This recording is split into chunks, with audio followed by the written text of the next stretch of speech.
If the Workers' Party were to announce the intention to run in Radin Mas, would you consider joining them?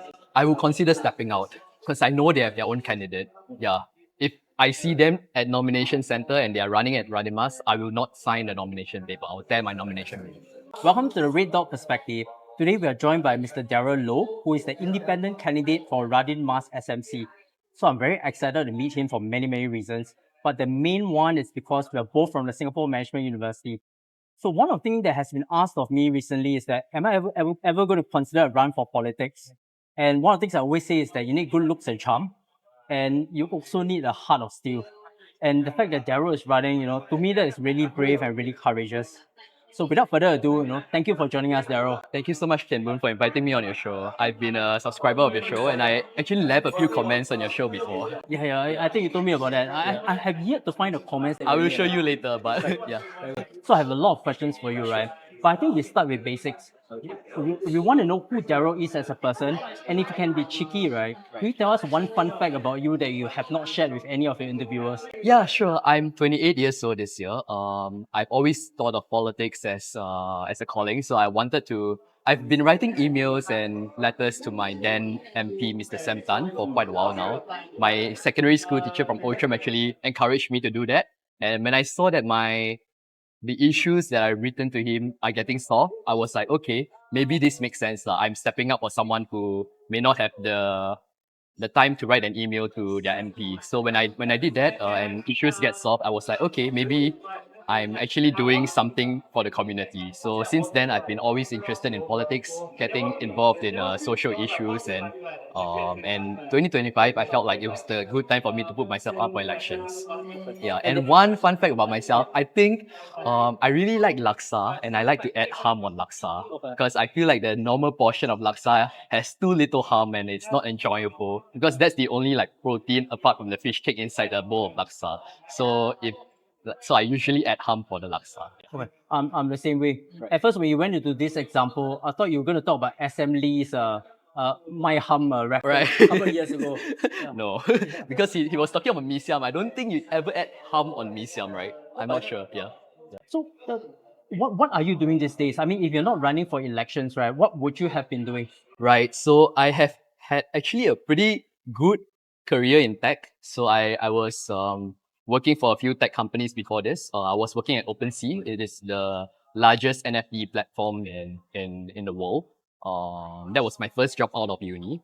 And if I'm not running for elections, I would probably be working in another tech firm now because my previous contract role was with Facebook. So I was working at Facebook as an intellectual property associate. So yeah, if I'm not running for elections, I would actually be working in a tech company lah. So yeah. And do you feel that those experiences in tech will help you in politics and being an MP? Yeah, for sure, for sure. I think I have had a lot of connections in technology firms.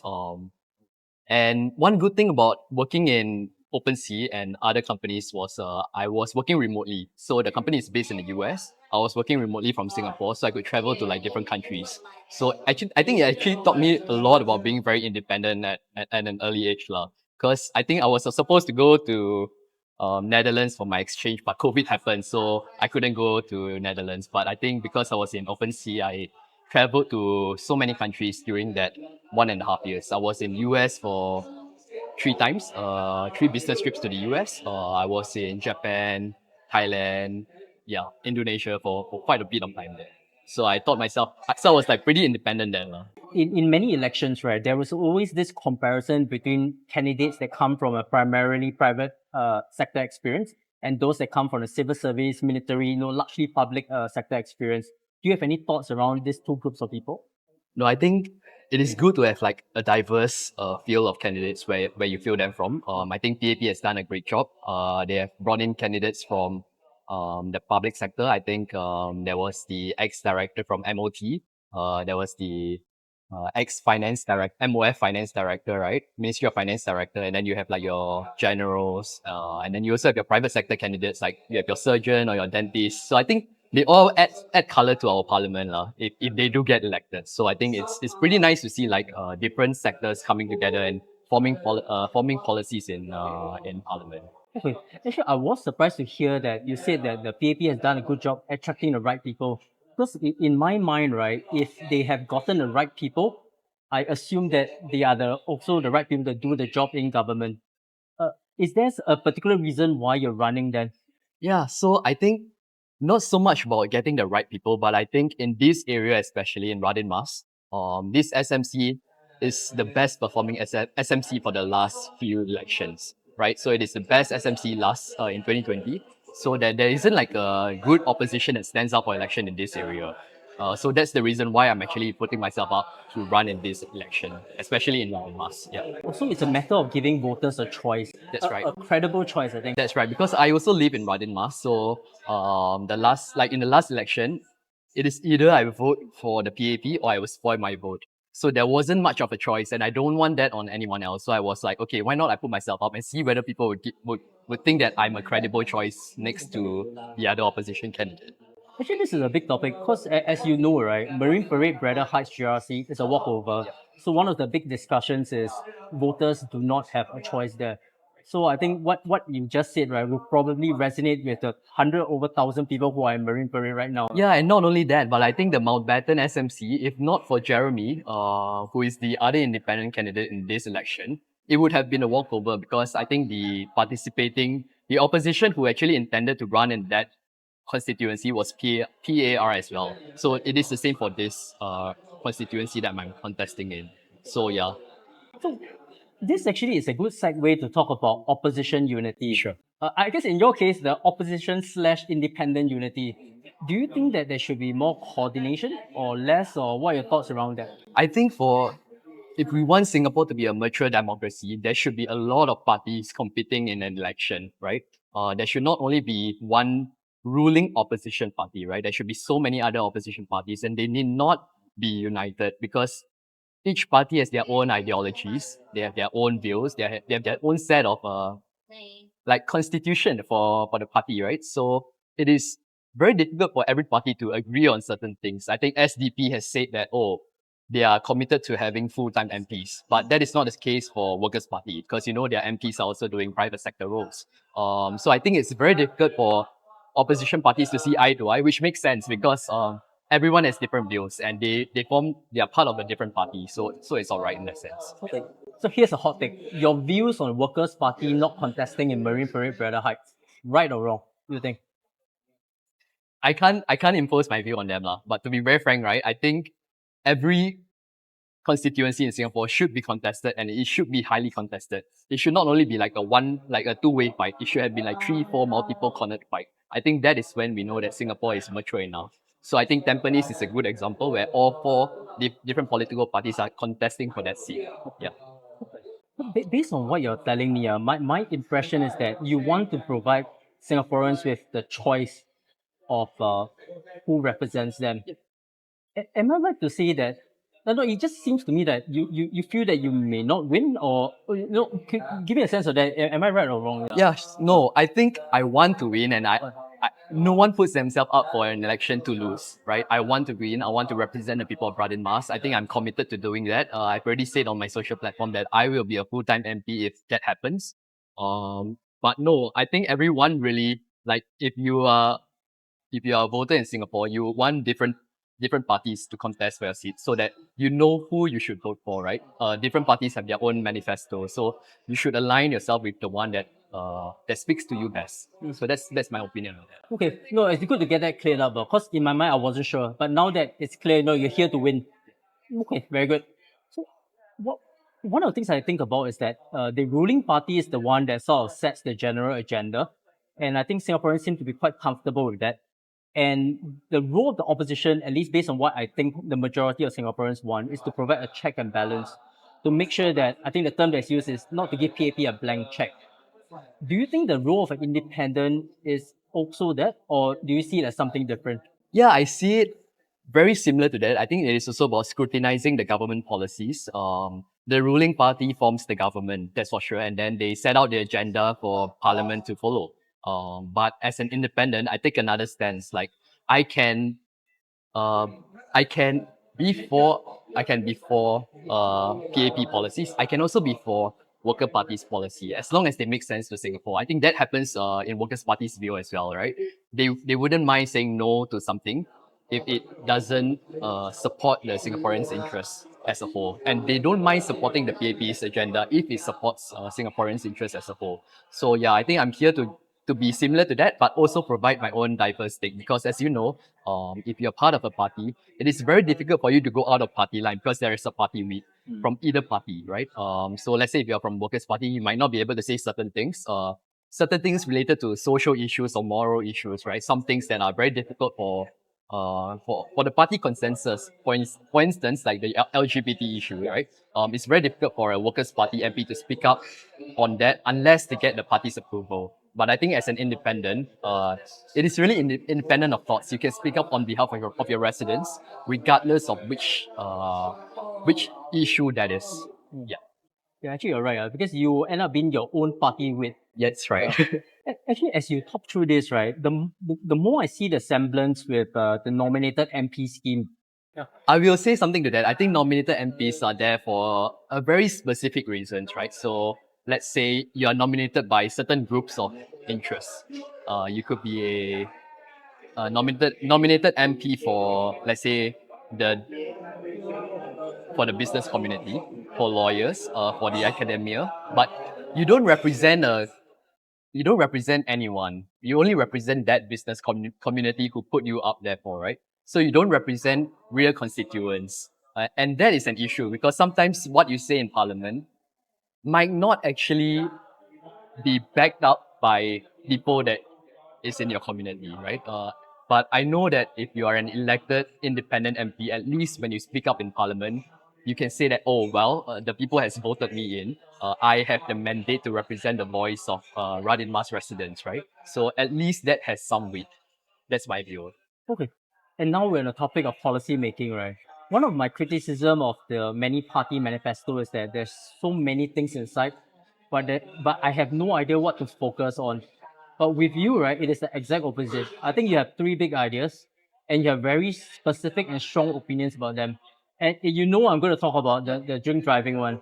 So maybe walk us through what is the thinking around being so specific and so focused. Yeah, so I think, yeah, it's true because, okay, one thing I have to admit, I don't have the depth or I don't have the research capabilities strong enough like the PAP or the Workers' Party or any other party to go dive deep into all the issues that concern Singapore. I think the PSP has put up a very long manifesto which has like, I think about 60 pages or something. Yeah, 78 pages, 78 yeah. pages, and yeah, and that's a little crazy to me. Can't expect one person to do all that. So I was targeting specific issues that, well, maybe the government doesn't have like a defensible position to these issues, and then that would get people thinking, right? So the issues like full-time MPs, I think that was the norm. Part-time MPs was the norm for the longest time. So full-time MP is like, right? It's like something that makes people think. How about now, right? How about we have full-time MPs now, right? Apart from political office holders for sure.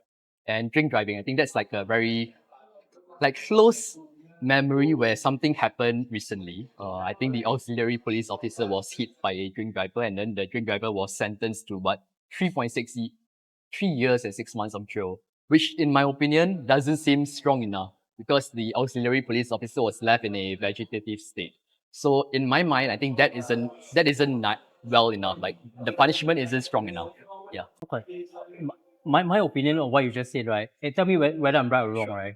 Is that when I first heard what you were for, right, I was confused because in my mind I'm thinking that the existential issues that face Singaporeans are things like cost of living, job security, and things like that.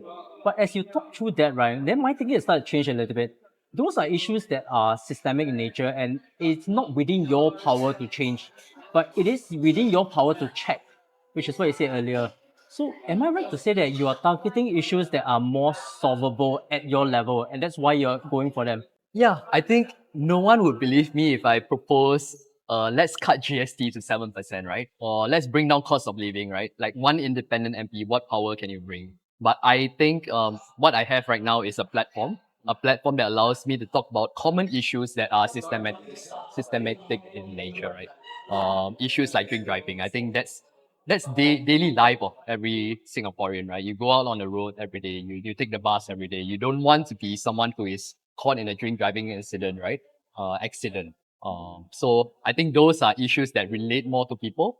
And another proposal that I brought up is the financial assistance scheme. I think for the longest time, right, it hasn't been raised For education, right? for education, for the Ministry of Education. So for the longest time, the household income is capped at the eligibility cap to even qualify for FAS is capped at $3,000.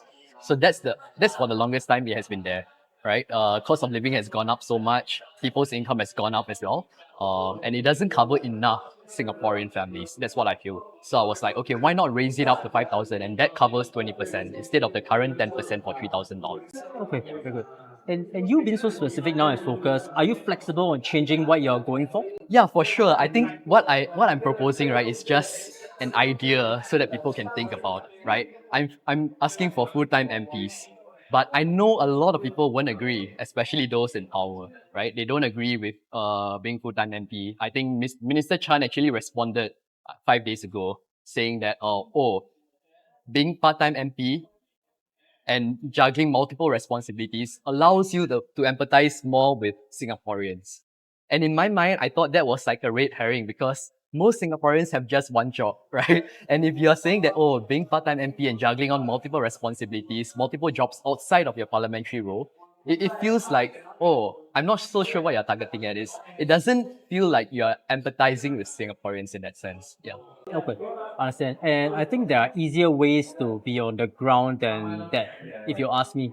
Because as I think of some of the roles, like for example, being a mayor, where you're responsible for 1/5 of Singapore, being an MP, where you're responsible for 20 to 30 thousand dollars per 20 to 30 thousand people per MP. That is a lot of responsibility. Yeah. Okay, very good. So we talked quite a fair bit about policy making, and obviously as a single independent candidate, that can be challenging for you to influence. But nonetheless, I know you'll try. Let's talk more about grassroots.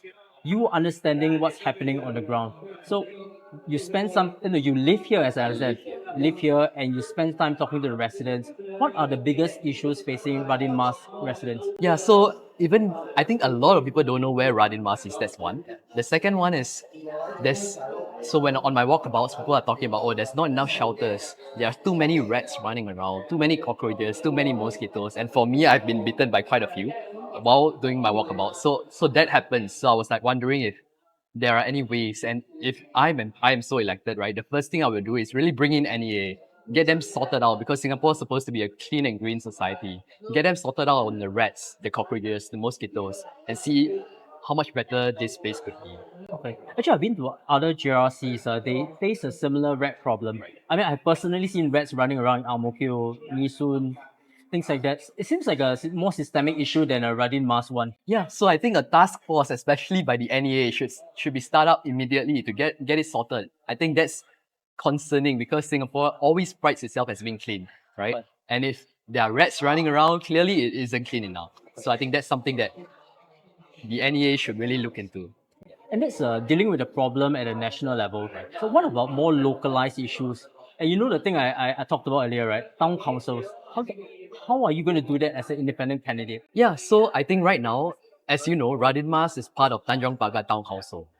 If elected, I would advocate to continue remaining in the Tanjong Pagar Town Council if the PAP MPs are okay with that, right? I think that is good for two reasons. One, economies of scale. Tanjong Pagar won't have less, will be big enough to cover about 20,000 households in Radin Mas, right? And it helps them with the economies of scale on their end as well, as so they would help in Radin Mas. The next one is really like I'm not an opposition, right? I'm just an alternative. I'm here to provide a different voice. But we can all support the people of our constituencies, right? It's better to have cost savings than not. So I think that's my point of view moving forward. I want to continue to being part of Tanjong Pagar Town Council, but if that's not possible, then we will set up our own town council. I think the will of the people will probably make it possible to do that. I don't think it's going to be like back in the days where Mr. Lo Tak Yang just took over Hougang SMC and the challenges that he had to set up town council because he couldn't get the support that he needed. And if I remember right, listening to the Hougang story that's on YouTube, the one posted by the Workers' Party, his estate manager on his first day of taking over just quit and he had to set everything up himself. But I think in modern day and time, I think people will be more reasonable and they'll probably provide that support. Yeah, and the good thing is I've done my walkabouts.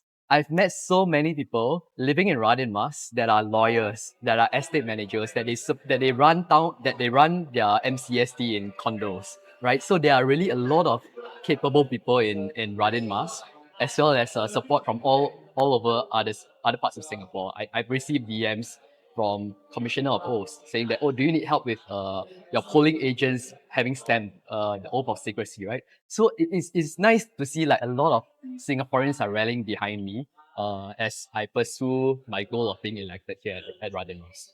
Yeah, actually, when I posted about this interview for my viewers, right, actually many people were very supportive of you, and they think that it's great. It is a worthy cause that you're pursuing. There were also some questions about, what's the next step. So if you are successful, I think we know what you're going to do, because you spoke quite a fair bit about it. But if you're not successful, then what happens? Do you have any thoughts about that? Yeah, I think for now, I think I've grown a small enough platform for me to talk about social issues, and I will continue doing so.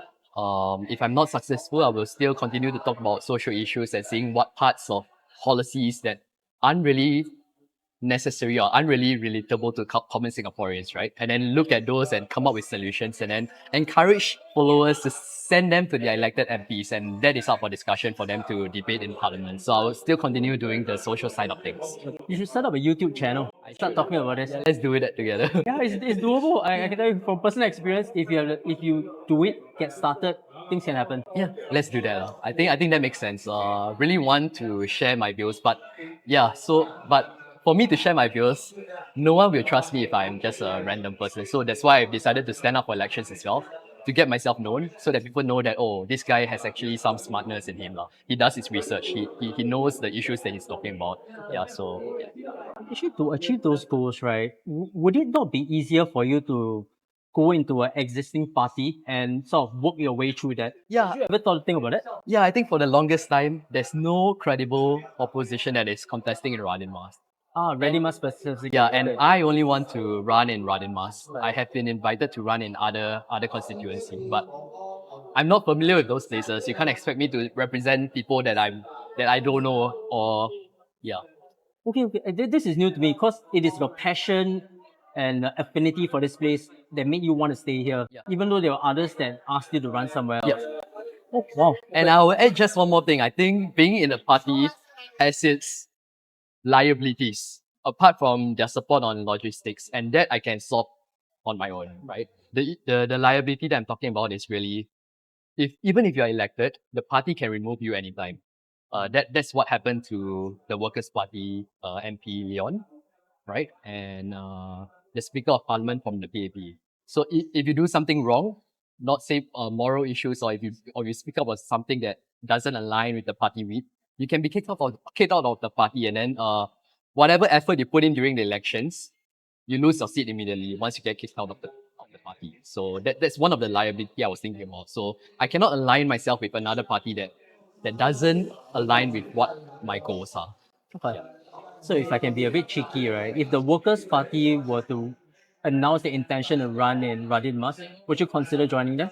I will consider stepping out because I know they have their own candidate. Yeah.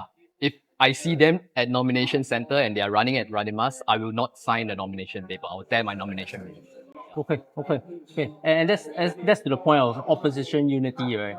Yeah. It's more so that I think they would stand a greater chance than me, given their the party that is backing them, and I'm sure they will put up a good candidate after what's been through with the MP that they kicked out. Yeah. Okay.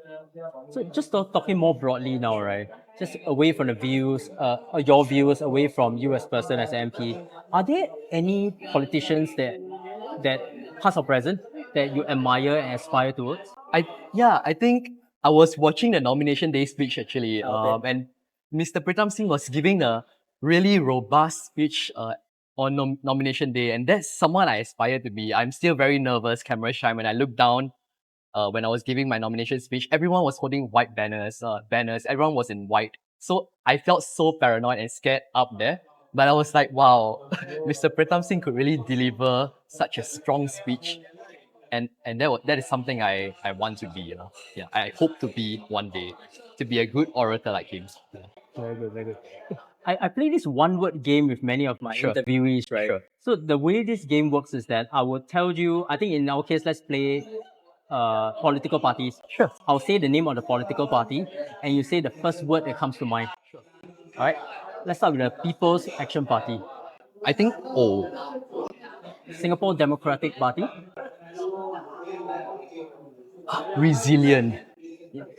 the People's Power Party, No thoughts actually. Yeah. that is Mr. Goh Ming Singh's party. Oh, aware, yeah. I just remember him saying that I'm not gay to the Pritam Singh and stuff like the that. Yeah, meme of this general election. that's the funniest thing I could think of. Yeah. The Workers' Party, Inspiring. and lastly, the Progress Singapore Party.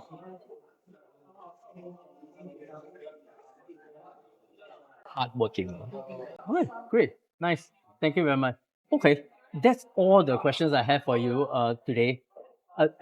And thank you so much for your time, Darryl. I know you're busy going about your walkabouts and you're spending time with us here to give us some of the thoughts about the campaign that you're running. No, thank you for coming down actually. Like, thank you for making the time to come down to my place. I think it's very far from yours, right? Yeah, no problem. so much. I really admire the work that you're doing. I like I said earlier, right? I think it's very brave, it's very courageous. And to me, right, what you're doing is really giving voters an option in every election. Because what I saw in Marine Parade Brother Heights, right, actually I thought that was something that was very disappointing. It's quite sad. And you doing something that fixes that is something that I admire.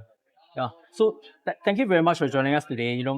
One of my thoughts as I talked to Darryl is that initially I thought that he was just doing this for reasons that may be a bit dubious. But as I talked to him, right, one of the things that really stood out to me was that he talked about the fact that he wants to run in Radin Mas because he wants to give people an option, a credible option. And also importantly, right, he spoke about that commitment and passion for this particular area, which was the main driver behind him doing this. That to me is admirable. So what are your thoughts? So give us your thoughts in the comment section, and until next time, this is our Red Dot Perspective.